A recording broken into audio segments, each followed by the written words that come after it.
Judy was boring. Hello. Then Judy discovered ChumbaCasino.com. It's my little escape. Now Judy's the life of the party. Oh, baby, mama's bringing home the bacon. Whoa, take it easy, Judy. The Chumba life is for everybody. So go to ChumbaCasino.com and play over 100 casino-style games. Join today and play for free for your chance to redeem some serious prizes. ChumbaCasino.com. No purchase necessary. Void where prohibited by law. 18 plus terms and conditions apply. See website for details.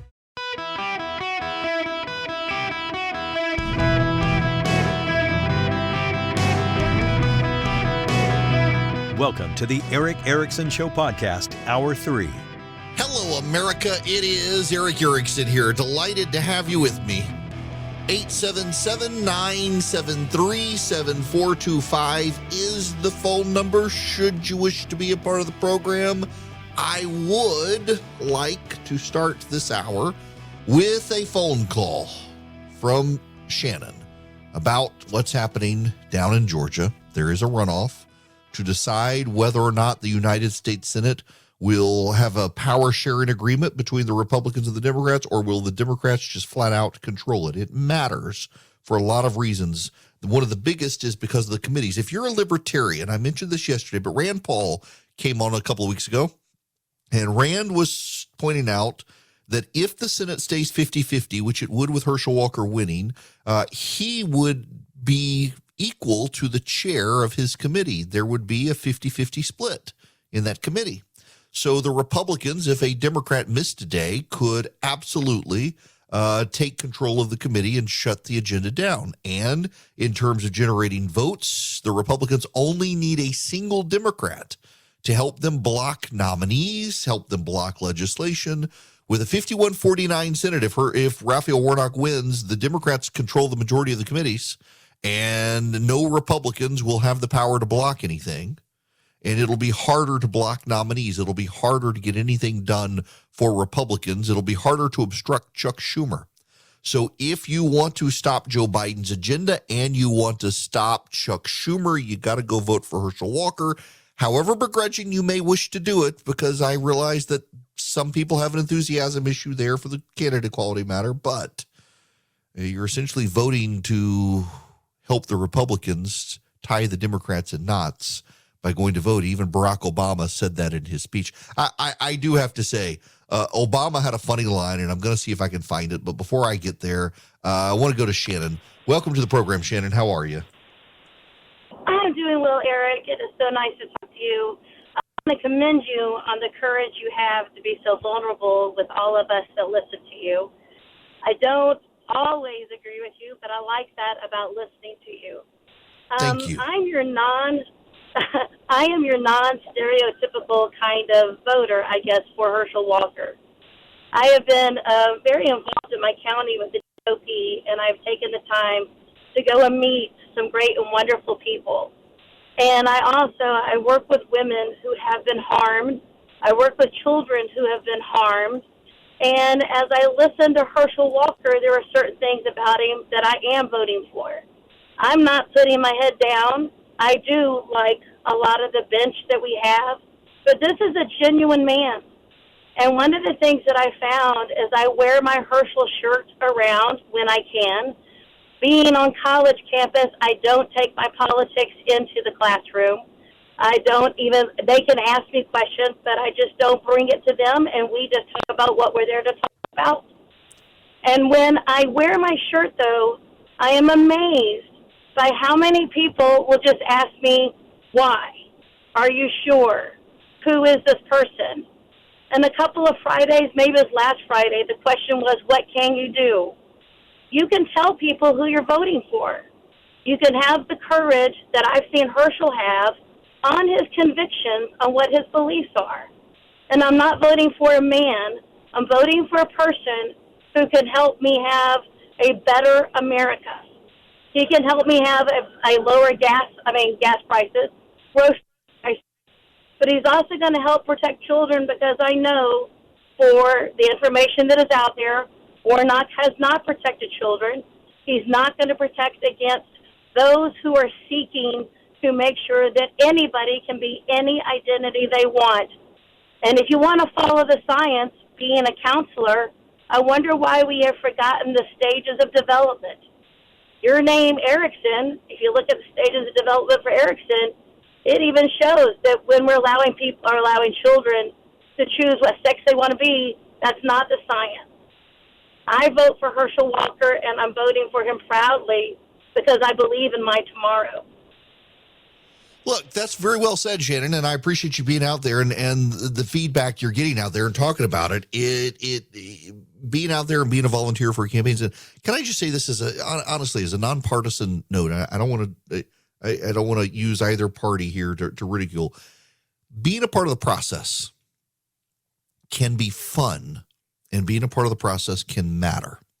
And I honestly, I've got a dog in the fight. I want the Republicans to be able to tie up the Senate and tie it in knots. And you got to do that by voting for Herschel Walker. I cast my absentee ballot for him the other day.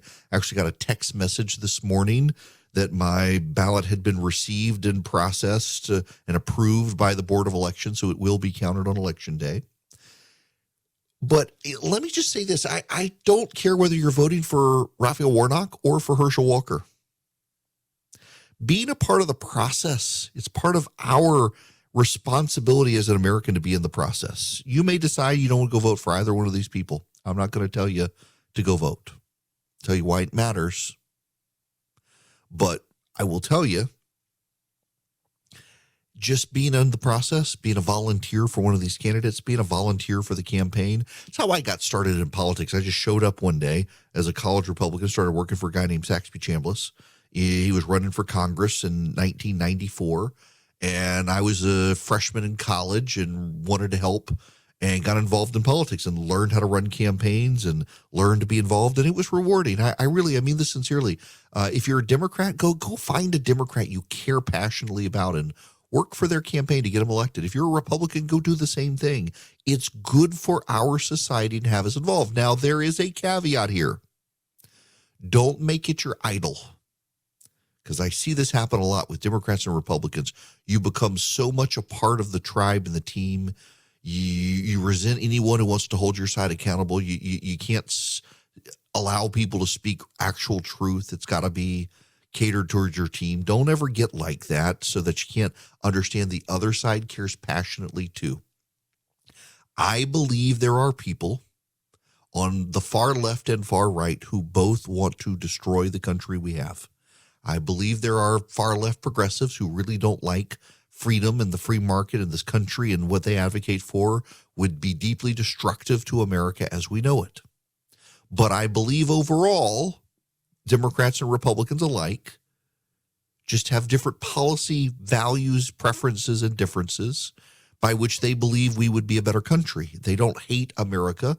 Either side, they want to make America better. Yeah, there are people on the far left. I think progressives who want to bring socialism and end the free market and have mandated government controls and I think they want to destroy the country. But I think your average run-of-the-mill Democrat out there, he just has a different way of looking at things and what he thinks would make the country better. And I don't think they're bad. I don't think they're my enemy. They're just my opponent. I think they're wrong, not evil. And they could view me the same way. Wrong, not evil. We just disagree. There are people on the far right, the Nick Fuenteses of the world, who want a white nation. I think they're evil. They're not wrong. They're evil. The people who defend and praise and support Nazis and Hitler and make jokes about the Jews in ovens being nothing like baking cookies, the Fuenteses of the world, those are not wrong people. Those are deeply demonic people, and we should avoid them too. But most Americans, by and large, care about the country, regardless of their party. They just disagree on how to do it. Now, I found this Barack Obama. Look, I don't care who you are. I personally thought this was a funny line worth sharing. If you have a sense of humor, I think you can recognize the humor in a line like this from the former president. MSNBC aired it. Since the last time I was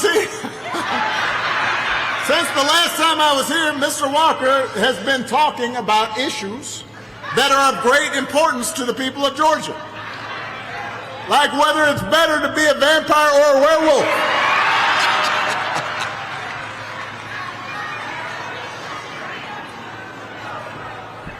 This is a debate that I must confess I once had myself.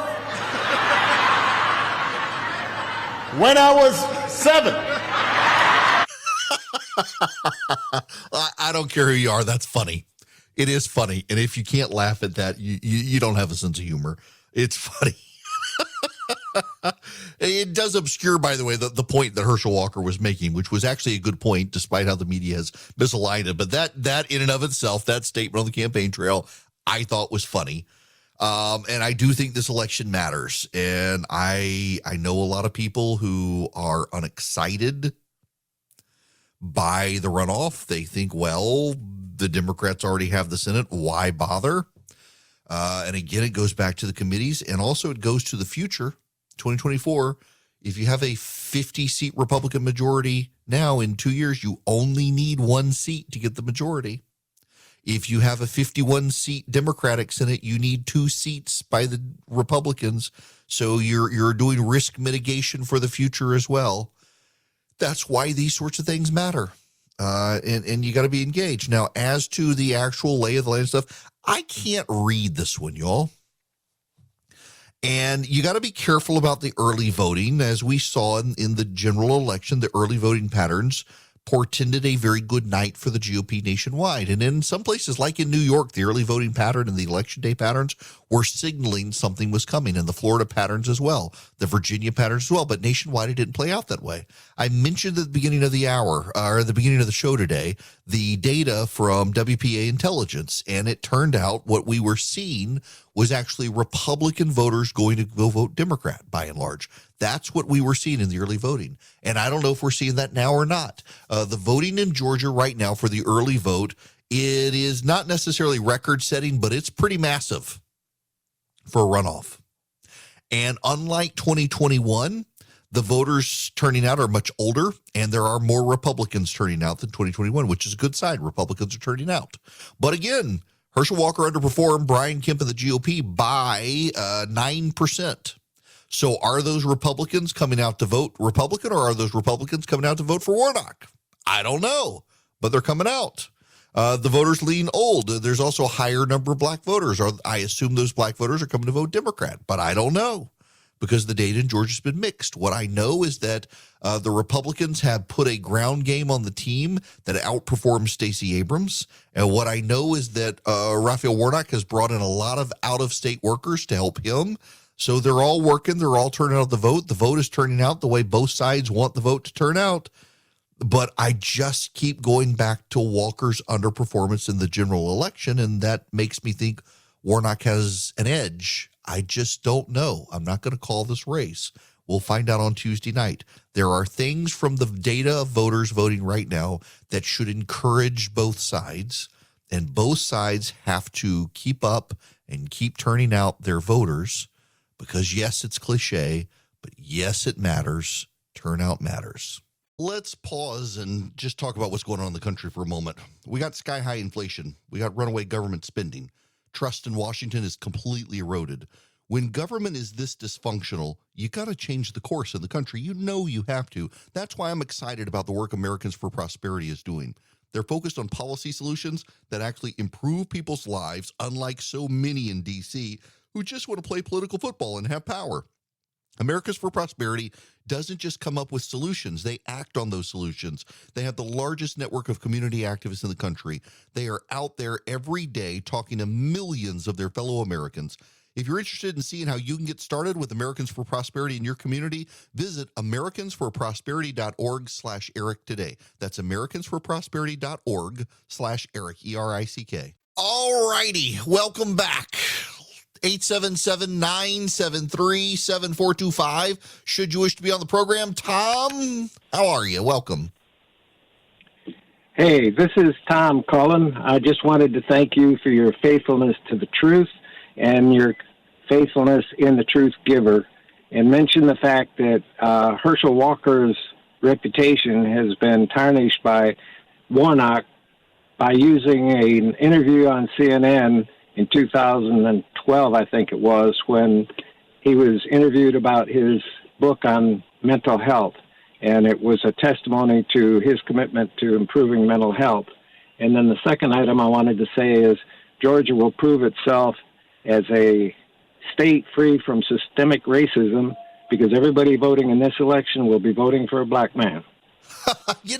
I've gotten several emails from that, Tom. I'm glad you said that. It is a point worth noting that in the state of Georgia, the nominees for the United States Senate are both black men. In South Carolina, where the Civil War started, the Democrats nominated a black female, the Republicans nominated a black man, and the black man, Tim Scott, won re-election. There is real progress on race relations happening in this country. And when you get offline in particular and out of the media, you see it, you feel it, you hear it. And people are less and less likely in this country, I think, to judge people by race. And one of the things that is happening is the loudest voices in the room are again dwelling on race because they're out of anything else to say in the country. They've made all their money on racial animosity in the country. And as people stop judging each other by the color of their skin, but judge people by the content of their character and the quality of their character, as Martin Luther King Jr. wanted, the race hustlers of America on the left and the right, white and black. I mean, look at people like Nick Fuentes and others. Look at the whole Stephen Wolfe controversy in his book on Christian nationalism. This country is moving beyond all that, and that's a good thing. I do wonder when Kanye West recommends reading that book. Let's move on from that before I get myself in trouble. We do need to talk about the economy real quick. This is from CNBC. Finally, the labor force participation rate moving in the wrong direction. This is not good. 62.1. That equals the low mark, which was in July, also at 62.1 on a recent basis. If you go back into last year, we had 61.6, 61.4 actually in January of 2020. So when you look at it in the context of 2022, it's a big disappointment. It is a big disappointment. So there's a weird problem happening in this country that no one can seem to figure out. Where are all the workers going? The data suggests a lot of early retirements, that people decided to retire and not come back in. And a lot of kids, younger people, are staying in school. We're in population decline to a degree as well. And so we don't have workers, qualified workers in particular, to fill a lot of jobs. And that's going to have economic problems in this country. And of course, the usual suspects are already out there saying, well, if we just open the borders, everything will be fine. We'll be able to take care of this. And I don't necessarily think that's the answer. I am a proponent of more immigration into this country, qualified and skilled workers, as long as they don't come from China these days, unless they're fleeing Chinese communist persecution. Too many of them, I think, are coming over here with the encouragement of the Chinese government and eventually go back. We shouldn't do that, but we're going to have to come up with some way to find more workers for this country. It is one of the weird side effects of the inflation dynamic is that part of the reason we're seeing inflation is companies are having to pay much higher wages to incentivize people either coming back to work from retirement or getting new people to come into the office who otherwise aren't working. They're in college and they're incentivizing people dropping out. Major companies in the country right now, including, I think I read Walmart, Delta, and several others, IBM, are ditching college requirements for more jobs. Used to have a college degree to get into certain sectors of the economy and certain departments of major corporations. Not anymore. These companies are saying they need all the workers they can get, and they're taking life experience over college degree just to be able to fill positions.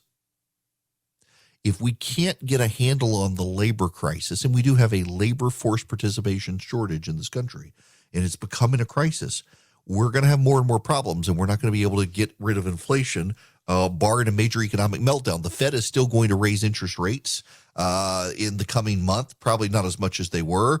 On top of that, pending home sales are starting to crash. They're down 37% year over year, the largest decline on record.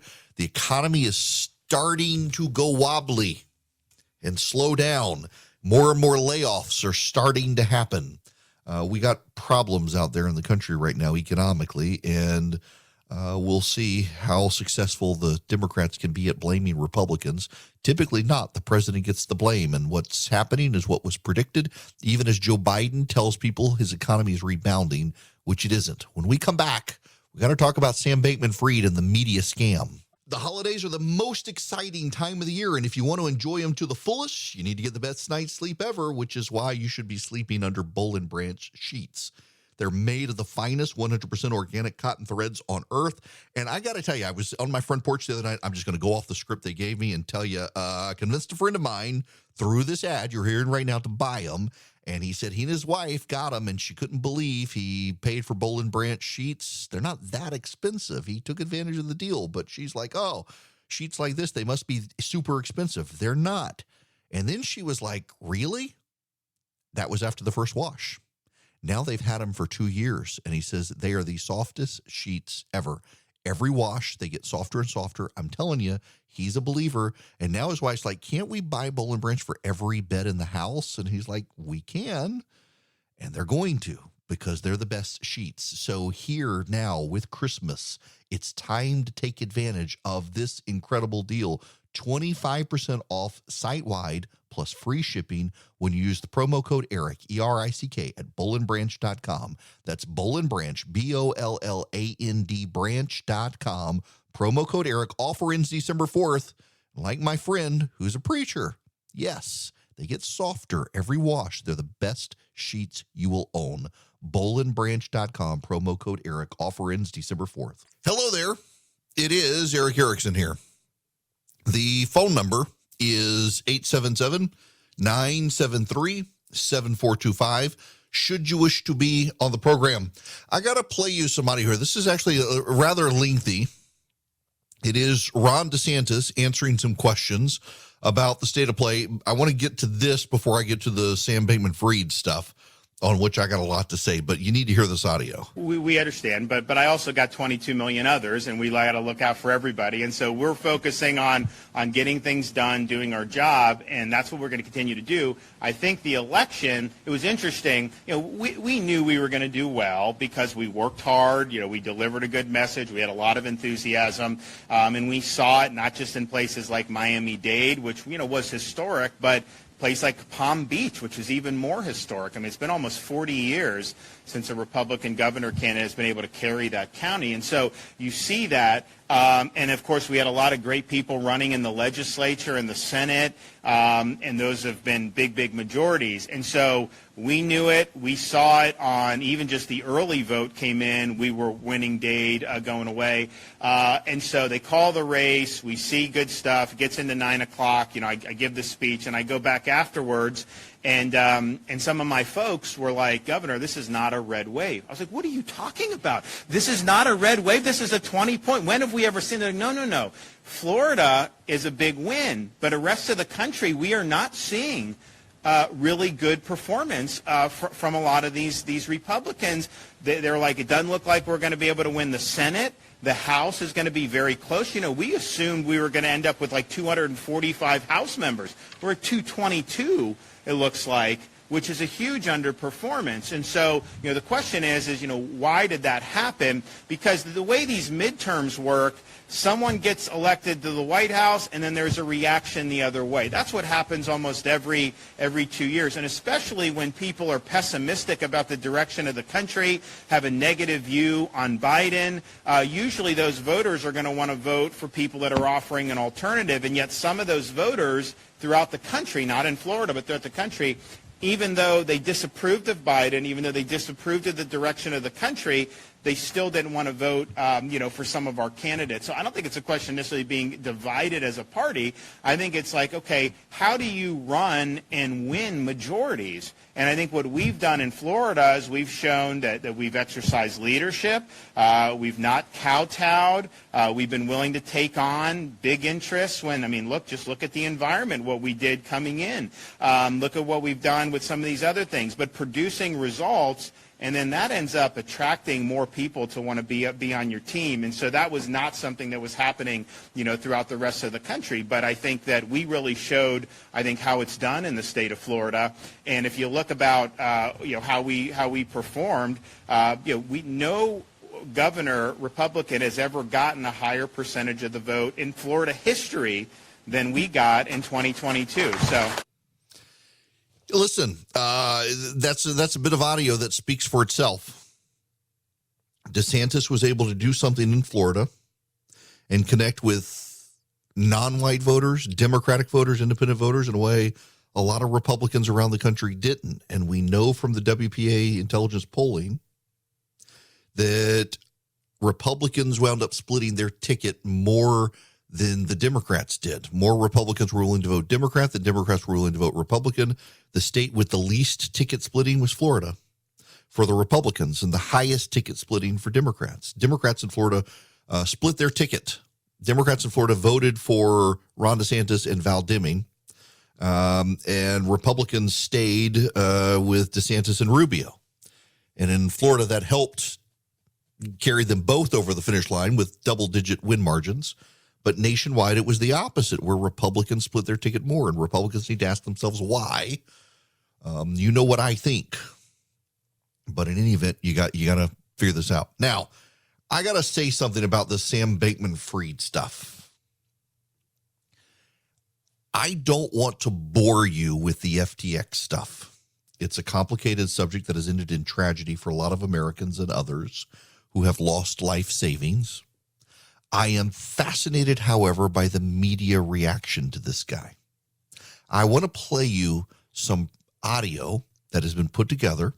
It is a media montage of American media news outlets, particularly from CNBC, praising the CEO of FTX, Sam Bankman-Fried, who is now under investigation as millions of Americans or millions of people around the world, it seems, hundreds of thousands at least, have had their savings wiped out. Sam Bankman-Fried is really becoming the industry's lifeline during a crisis lately. I'm fascinated, endlessly fascinated with Sam Bankman-Fried's role in all of this. You've been now described as the JP Morgan, if you will, of the crypto business. A lot of people called you the savior of crypto, the patron saint of crypto, the Michael Jordan of crypto, if you will. Sam Bankman-Fried. Sam Bankman-Fried, the JP Morgan of Fried. SBF, JPM. Do you know SBF? I think it's cool that the guy has just initials, SBF. Some on Twitter calling him the hero right now of the industry. There's comparisons to Warren Buffett back in the financial crisis. Or if you go way back, JP Morgan in the panic of 1907, bailing out the banks before the Fed was even created. Sam Bankman-Fried is trying to play the role of JP Morgan. The original JP Morgan. One key figure we've talked about has emerged to help stabilize the ecosystem. That is Sam Bankman-Fried. We talk about him a lot. Yeah. Sam Bankman-Fried. Is he the Jay Gould of our era, or is he the JP Morgan of our era? I think it's yet to be determined. Is he Vanderbilt? He could be.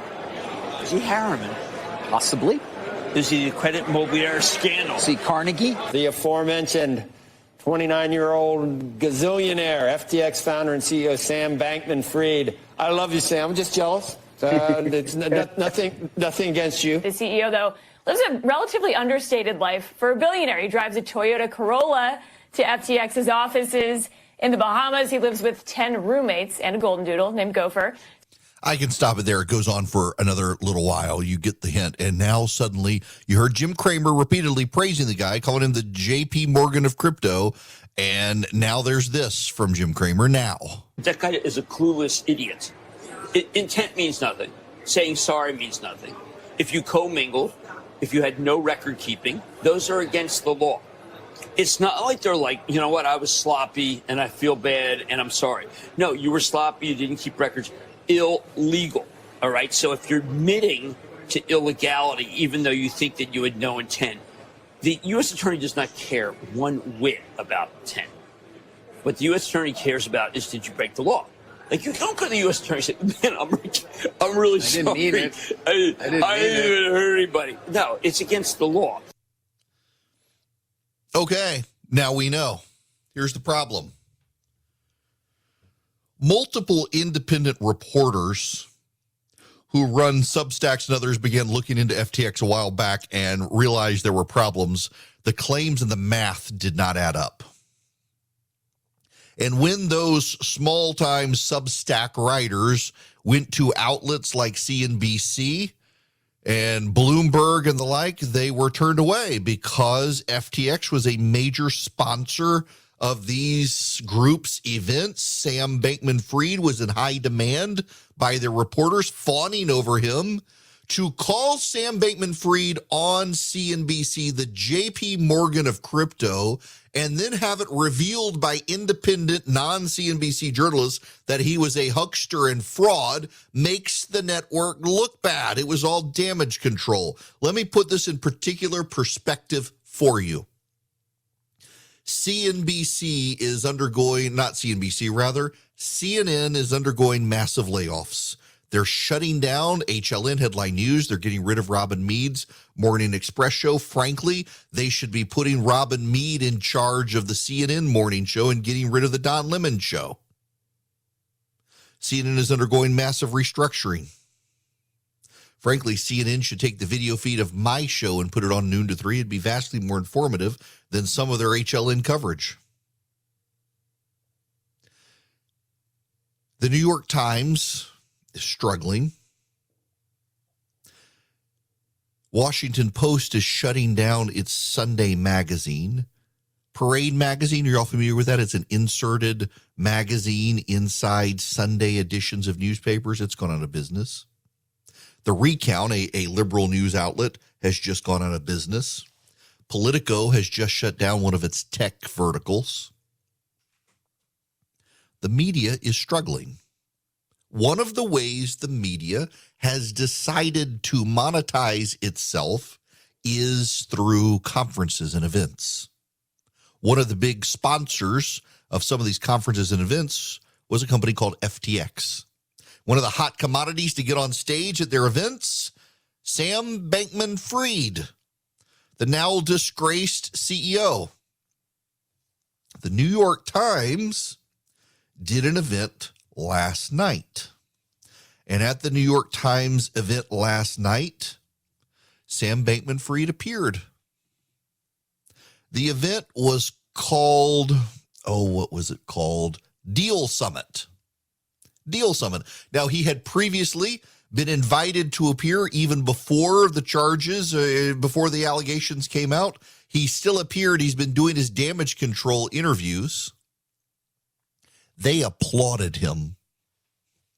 Here's what we know. FTX had been a subsidiary of a company called Alameda Research.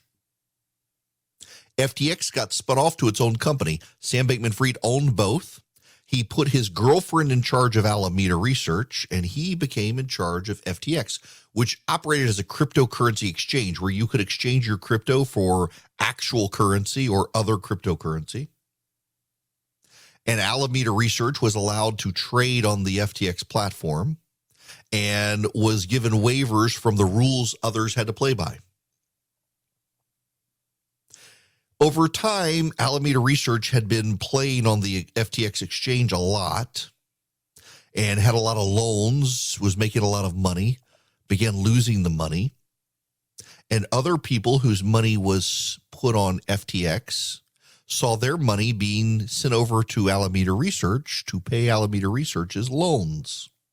There was poor bookkeeping. A lot of this was nebulously, willfully done to make it hard to figure out what was going on. But essentially, people who put their money on FTX saw their money being passed to Sam Bankman-Fried's Alameda Research to pay off Alameda Research's loans, so Sam Bankman-Fried's money wasn't touched. Your money was used to pay his loans. And they knew it, and they did it, and they thought they could get away with it until cryptocurrency began collapsing, which brought down both of Sam Bankman-Fried's companies.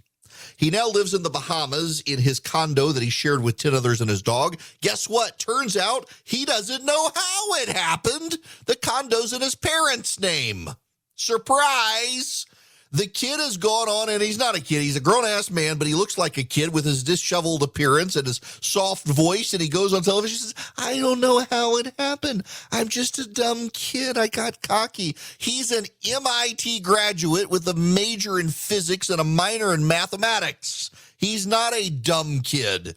He's playing dumb. He put his polyamorous girlfriend, and she bragged about her polyamory, in charge of Alameda Research while they were shacking up. They did insider dealings, waived the rules for themselves, lost a whole lot of other people's money. And they're like, we don't know what happened. It wasn't fraud. We don't really know. We were young and foolish. And we put our big condo in my mommy and daddy's name, so you can't take it from me. There's fraud, and the media's applauding the guy. The New York Times is applauding the guy. George Stephanopoulos is giving him the softball interview. What do you think happened, Sam? Why did you do this, Democratic donor Sam? And thank you for helping the Democrats, but why? Stephanopoulos said it was like a therapy session for their interview. You gave him a pass, and now the Democrats are like, we thank you for being honest about what happened, Sam. Please come testify before us, those of us whose money we use to get ourselves reelected, and thank you for the loan, Sam. Will you come talk to us, please? And he's doing the PR team, and the lawyers say we shouldn't be doing these PR interviews, but we're doing them anyway. It's all part of a PR scam. He invites George Stephanopoulos to the Bahamas to hang out with him and his parents in his condo that's actually in his parents' name, does a therapeutic interview to do the I'm just so dumb, I didn't really know what I was doing, I was in over my head interviews. U.S. Attorney isn't going to care, but why hasn't he been indicted yet? When will the indictment come? If it does not come, it's another sign the Biden administration is protecting their own. He was the second biggest Democratic donor, the biggest for 2022. But to see the reporters not outraged, these reporters who are asking him the questions, these same reporters are more outraged. Ron DeSantis has not given a full-throated denouncement of Donald Trump having dinner with Kanye West. Screw those of you who lost money. What does Ron DeSantis think about this, and why hasn't he condemned it? These same reporters are more outraged by Republicans not standing up to Donald Trump than they are a man taking the life savings of hundreds of thousands of people and using it to pad his own accounts. It's absolutely ridiculously frustrating. Let me read you this tweet from Maxine Waters and the House Committee on Financial Services. Sam, we appreciate that you've been candid in your discussions about what happened at FTX. Your willingness to talk to the public will help the company's customers, investors, and others. To that end, we would welcome your participation in our hearing on the 13th. That's from this morning from Maxine Waters and the House Committee on Financial Services. They'd welcome his participation. Why aren't they subpoenaing him? He's an American citizen. He may be in the Bahamas. He's an American. Make him come home and answer, why did he take a whole lot of his customers' money and send it to his other company to pay off their debts? That's not ignorance. That's fraud. And the House Committee on Financial Services treating their top donor with kid gloves is part of the problem. And these media companies that are going out of business and transitioning to events to pad their bottom line, don't you think they can hold people like him accountable? All they can do is puff up these people and then run when they collapse, even though they're the ones who helped build them up. It's a scam. We've all got to exercise better discernment in who we can trust these days. You cannot trust the American business press anymore. It's very clear. They need these guys to stay afloat. And when they go down, they don't want to be taken with them. After all, reputation is nothing if you can't meet your payroll. You can meet the demands of cleaning up the air in your house by going to EdenPureDeals.com, putting Eric 3 in on the front of that website, and getting 3 Eden Pure Thunderstorms for less than $200. You will clean the air in your house. It eliminates odors. You can put them in your car if a car stinks, or a hotel room if it's musty. And it wipes out the odors. You can plug it in with a USB cord, or you can plug it directly into the wall. You go to EdenPureDeals.com. You get 3 of them with the discount code ERIC3, ERICK3. It is an air purifier. It'll capture the dust and the pollen floating in the air. You wipe it out. It's filterless. But I use it as an odor eliminator. It gets rid of cooking odors. It gets rid of smoke odors. It gets rid of pet odors, litter box odors, musty odors. You get 3 of them, one for upstairs, one for downstairs, and one for your travel bag like me or your RV, whatever you need it for. EdenPureDeals.com. The discount code is ERIC3, ERICK3. You get 3 of them for less than $200. You're saving $200. You get free shipping. It's EdenPureDeals.com. The discount code ERIC3. Welcome back. I sure hope that you will text the word data to 33777 and click that first link. Subscribe to the daily email, get the show notes. You can be the most informed person in your circle of friends. If you do, get a 15% discount to boot if you click that link. But I have to tell you, by demand, not request, it really has been demand, I'm going to send back out my cinnamon roll recipe if you're on the subscription list for the recipes. So if you text recipe, RECIPE, no S on the end, it's singular, not plural, recipe, to 33777, I'm going to send you my recipe for cinnamon rolls. I made them last weekend, and I've been overwhelmed by people saying, please, please send the recipe, send the recipe. I will send the recipe. It actually is easy if you just follow the instructions. It does take a little while to do, but it is so worth it in the end. It makes 12 delicious cinnamon rolls. Text recipe to 33777. I will talk to you guys on Monday. Have a fantastic, wonderful weekend. I'm going to go hit golf balls. With Lucky Land Slots, you can get lucky just about anywhere. Dearly beloved, we are gathered here today to... Has anyone seen the bride and groom? Sorry, we're here. We were getting lucky in the limo and we lost track of time. No, Lucky Land Casino, with cash prizes that add up quicker than a guest registry. In that case, I pronounce you lucky. Play for free at LuckyLandSlots.com. Daily bonuses are waiting. No purchase necessary. Void where prohibited by law. 18+. Terms and conditions apply. See website for details.